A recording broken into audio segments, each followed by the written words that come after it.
అందరికీ నమస్కారం. నేను మీ నాగబాబుని. నిన్న ఒక ఇన్నింగ్స్ ఆడుకున్నాం కదా. ఇది హిందూ ద్రోహి వైసీపీతో మనం ఆడుకునే సెకండ్ ఇన్నింగ్స్. మనం చిన్నప్పుడు మంత్రాలకు చింతకాయలు రాలుతాయి అనే కథలు వినేవాళ్ళం. కొందరు సిద్ధులు నీళ్లలోంచి నూనె తీశారని, దాంతో దీపాలు వెలిగించారనంటే ఒకప్పుడు నేను అస్సలు నమ్మేవాడే కాదు. కానీ మన జగన్ బాబా అనుకో పాలు వెన్న లేకుండా నెయ్యి తీశాక అవన్నీ నమ్మక తప్పట్లేదు. అసలు నేతిలో నెయ్యి లేకపోవడం ఏంట్రా అని జుట్టు పీక్కుంటున్నారు కదా. చూద్దామండి.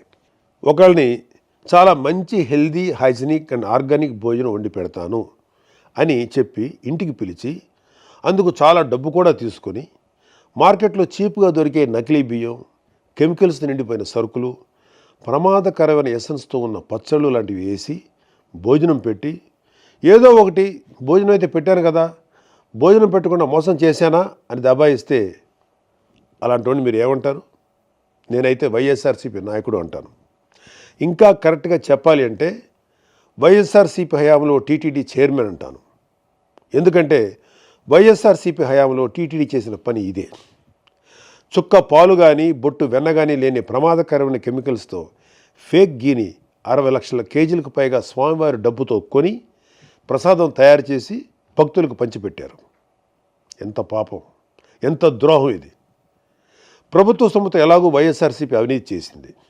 స్వామివారి టీటీడీని అయినా కొంచెం నీతిగా నడిపి ఉండొచ్చు కదా, ముఖ్యంగా ప్రసాదం లాంటి విషయాల్లో. ఇదేదో సాక్షి లాంటి పేపర్లోనో ఛానల్లోనో వచ్చిన న్యూస్ కాదు. సుప్రీంకోర్టు ఆర్డర్స్తో నియమించబడ్డ స్పెషల్ ఇన్వెస్టిగేషన్ టీం సిట్ 1.5 సంవత్సరం పాటు దేశం మొత్తం తిరిగి జల్లెడ పట్టి కనుక్కున్న విషయం. పాలు వెన్న ఏమాత్రం లేకుండా పూర్తిగా కెమికల్స్తో, రకరకాల ఆయిల్స్తో, చెత్త ఎసెన్స్లతో తయారైనటువంటి నెయ్యిని స్వామివారి ప్రసాదమైన తిరుమల లడ్డూకి వాడారు. దైవభక్తి, పాపభీతి ఏమాత్రం లేని వాళ్ళు ఇలాంటి దారుణాలు చేయగలరు. మన సనాతన హైందవ ధర్మం ప్రకారం అజ్ఞానం వలనో పరిస్థితుల వలనో తప్పు చేస్తే అందుకు క్షమించవచ్చు. ఈ విషయం శ్రీకృష్ణ భగవానుని భగవద్గీతలో, ఆది శంకరాచార్యుల అపరాధ క్షమాపణ స్తోత్రంలో కూడా ఉంటుంది. అలా కాకుండా తెలిసి తప్పు చేస్తే దాన్ని ఏమనాలి? అది కూడా దేవదేవుడిగా కోట్లాది మంది భావించే శ్రీ వెంకటేశ్వర స్వామి విషయంలో చేస్తే అందుకు పాపం అనే మాట కూడా చాలా చిన్నది.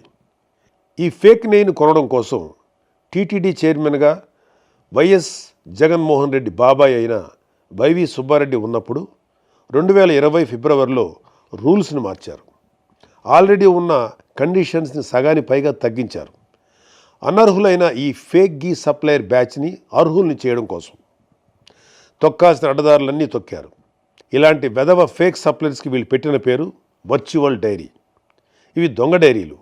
బినామీ పేర్లతో రకరకాల రాష్ట్రాల్లో ఆపరేట్ చేస్తూ ఉంటాయి.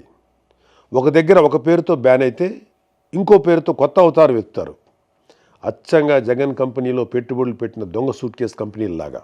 ఇవి పాలు వెన్న ప్రొక్యూర్ చేస్తామని అబద్ధాలు చెప్పి కమిషన్లు ఇచ్చి కాంట్రాక్ట్ సంపాదించి కెమికల్స్తో చేసిన ఫేక్ గీని సప్లై చేస్తాయి. మరొకసారి గుర్తు చేస్తున్నా, ఇవేవి నేనో ఇంకెవరో పుట్టించిన మాటలు కాదు. సాక్షాత్తు సిట్ 36 మందిని నేరస్తులకు చెప్తూ వేసిన ఛార్జ్ షీట్లో ఉన్న విషయం. నేను వైవి సుబ్బారెడ్డి పేరు ఏదో రాజకీయ అక్కస్తో తీయలేదు. అతని పిఏని సిట్ అధికారులు అరెస్ట్ చేసి విచారిస్తున్నారు. ఊరికినే కాదు, ఆధారాలతో. ఇవన్నీ ముందు చెప్తాను. ఇందాక ఈ తప్పుడు ఫేక్ గీ విషయంలో పాపం అనే మాట సరిపోదన్నాను కదా. సరైన మాట ఏంటంటే ఘాతుకం. గుర్రానికి తెలియకుండా తోక ఊపుతుందా? లేదు కదా. తోకే గుర్రాన్ని ఊపిందంటే చిన్న పిల్లోడు కూడా నవ్వుతాడు. అలానే 24/7 వైవి సుబ్బారెడ్డి దగ్గర ఉండే తన ప్రైవేట్ పిఏ అప్పన్న ఆయనకు తెలియకుండానే టీటీడీకి ఆ ఫేక్ గీ సప్లై చేసే వాళ్ళను దేశం మొత్తం తిరిగి కేజీ ఫేక్ గీకి 25 రూపాయల చొప్పున కోట్ల రూపాయలు వసూలు చేస్తుంటే వైవి సుబ్బారెడ్డి గారికి తెలియకుండానే ఉందంటే నువ్వు అబద్ధమైన చెప్పు ఉండాలి, లేదా పిచ్చోడమైనా అయి ఉండాలి. మనందరికీ తెలిసి సుబ్బారెడ్డి మానసిక స్థితి 2020 నుంచి ఇప్పటి వరకు బాగానే ఉంది. స్వచ్ఛమైన నెయ్యి, పోనీ చాలా వరకు సహజమైన నెయ్యి సప్లై చేసి ఎవరూ కూడా కేజీకి ఇంత డబ్బు అని చైర్మన్ ప్రైవేట్ పిఏకి కోట్లు కమిషన్ ఇస్తాడా? ఒక ప్రైవేట్ పిఏ అయిన అప్పన్నని జైల్లో పెట్టిన సిట్ 36 మందిని నేరస్తులుగా ఛార్జ్షీట్లో పెట్టిన సిట్, మొత్తం 250 కోట్ల రూపాయల స్కామ్ జరిగింది అని చెప్పిన సిట్ ఎందుకు అప్పటి చైర్మన్ వైవి సుబ్బారెడ్డి పేరును ఛార్జ్షీట్లో పెట్టలేదు, అసలు జైల్లో ఇంకా ఎందుకు పెట్టలేదు అని రోజు జనాలు అడుగుతున్నారు. ఒక ఎమ్మెల్సీగా నన్ను ప్రభుత్వ వేదికల్లో అడగమంటున్నారు. అడుగుతాను, మీ దగ్గర రివర్స్ టైం మిషన్ ఉందా? వైఎస్ఆర్సీపీ వాళ్ళ దగ్గర, ముఖ్యంగా టీటీడీ చైర్మన్గా చేసిన వాళ్ళ దగ్గర ఉంది. అది ఎలా? ఆశ్చర్యపోతున్నారా? సాధారణంగా కాలం గడిచే కొద్దీ వస్తువుల ధరలు పెరుగుతూ పోతాయి కదా, కానీ వైఎస్ఆర్సీపీ హయాంలో టీటీడీలో మాత్రం ధరలు తగ్గుతూ పోయాయి. మరీ ముఖ్యంగా నెయ్యి ధర 2020లో 600 రూపాయల నుంచి 423కి తగ్గింది. 2022లో 400 నుంచి 319 తగ్గింది. మనందరం ఇళ్లలో నెయ్యి అంతో ఇంతో వాడేవాళ్ళమేగా. స్వచ్ఛమైన ఆవు నెయ్యి కేజీ ఎక్కడైనా 423కి లేదా 319కి దొరకటం మీరు ఎక్కడైనా చూసారా?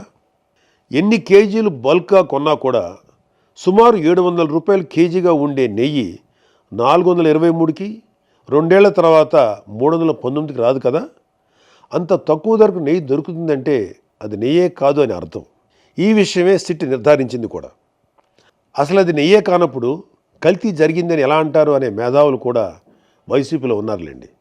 అది వేరే విషయం. ఒక సాధారణ భక్తుడు నన్ను అడగమన్నది ఏంటంటే, అసలు వీళ్ళను తక్కువ ధరకు కొనమని చెప్పింది ఎవరు? పూజలు చేసే అర్చకులా? కాదు. కానుకలు ఇచ్చే భక్తులా? కాదు.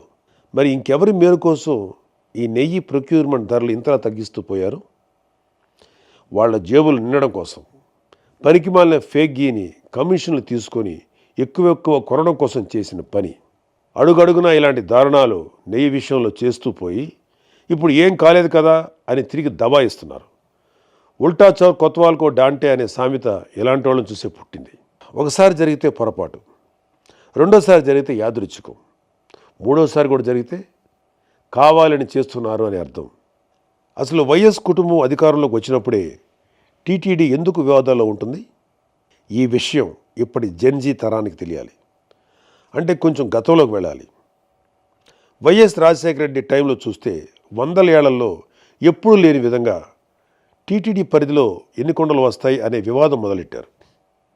అదేంటి, 7 కొండలు మనవే కదా, అసలు ఈ డిస్కషన్ ఏంటి అని హిందువులు కోప్పడితే అప్పుడు టీటీడీ పరిధిలోని 7 కొండలు ఉన్నట్లు వైఎస్ రాజశేఖర రెడ్డి జీవో ఇవ్వాల్సి వచ్చింది.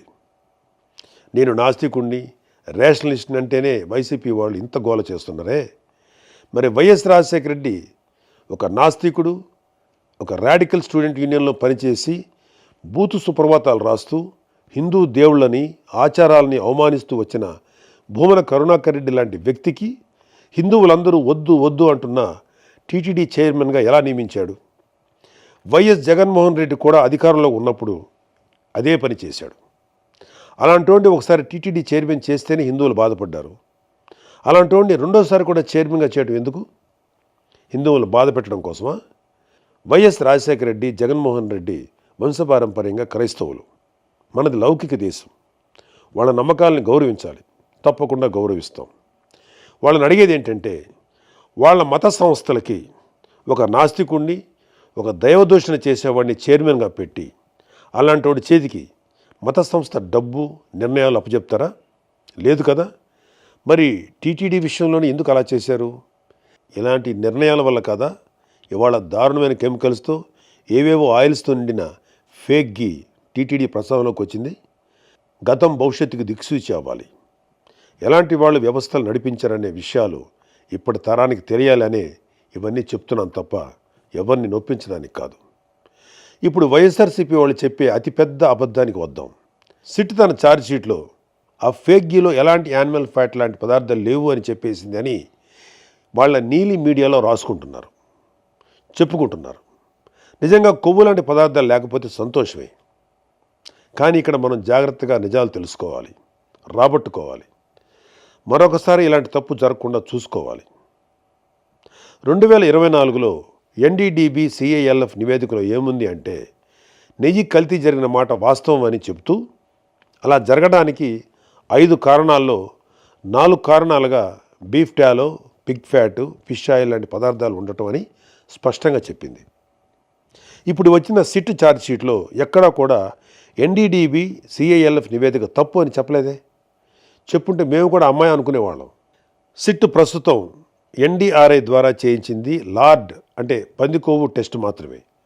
అది కూడా 10% కంటే తక్కువ ఉంటే మేము చెప్పలేము అనిందే తప్ప ఇతిమిద్దంగా లేదు అని తేల్చలేదు. లేదు అని తేల్చుంటే మాకన్నా సంతోషపడేవాళ్ళు ఇంకెవరూ లేరు. ఇప్పుడు జరిగింది nuclear DNA based PCR test మాత్రమే. ఇంకా ఎంటీడిఎన్ఏ బేస్డ్ టెస్ట్ జరగాలి. ఎన్డీడీబీ రిపోర్ట్లో చెప్పిన అన్ని జంతు పదార్థాలకు జరగాలి. అప్పుడే ష్యూరిటీ శాంక్టిటీ ఎస్టాబ్లిష్ అవుతాయి. పవన్ కళ్యాణ్ గారు కానీ చంద్రబాబు నాయుడు గారు కానీ శ్రీ వెంకటేశ్వర స్వామి మీద అచంచల విశ్వాసం, భక్తి, గౌరవం కలిగిన వాళ్ళు. జగన్లాగా గౌరవం ఉందని చెప్పి డిక్లరేషన్ పైన సంతకం చేయని బాపుతు కాదు. వాళ్ళిద్దరూ మాట్లాడింది ఎన్డీడీబీ సిఐఎల్ఎఫ్ రిపోర్ట్ ఆధారంగానే. అది ఒక జాతీయ స్థాయి సంస్థ అయిన ఆ రిపోర్ట్ని వాళ్ళు ప్రజలకు చెప్పారు. అంతే తప్ప ఎప్పుడో 2029లో వచ్చే ఎన్నికల కోసం 2024 సెప్టెంబర్లో ఆరోపణలు చేస్తారా? ఏమైనా అర్థం ఉందా? అసలు మన ప్రభుత్వం, ప్రజలు కోరుకునేది ఒకటే. అసలు ఎందుకు టీటీడీ రూల్స్ చేంజ్ చేసి అనర్హులకు కాంట్రాక్ట్ ఇచ్చింది అని, ఫేక్ గీతో ఎందుకు స్వామివారి ప్రసాదం తయారు చేశారు అని, స్వామివారి సేవలో ఉంటూ డబ్బు 250 కోట్ల స్కామ్ ఎందుకు చేశారు? ఇవన్నీ అపచారాలు కాదా? వీటిలో ఒక్కదానికైనా వైఎస్ఆర్సీపీ నాయకుల దగ్గర సమాధానం ఉందా? లేదు. ఎంతసేపు సిట్ ఛార్జ్షీట్లో ఉన్న ఒక సగం టెస్ట్ రిపోర్ట్ని మాత్రమే చెప్పి తప్పించుకోవాలనే తాపత్రయం తప్ప జరిగిన పాపాల పట్ల చిన్న బాధ కూడా లేదు. అది ఇంకా దారుణం.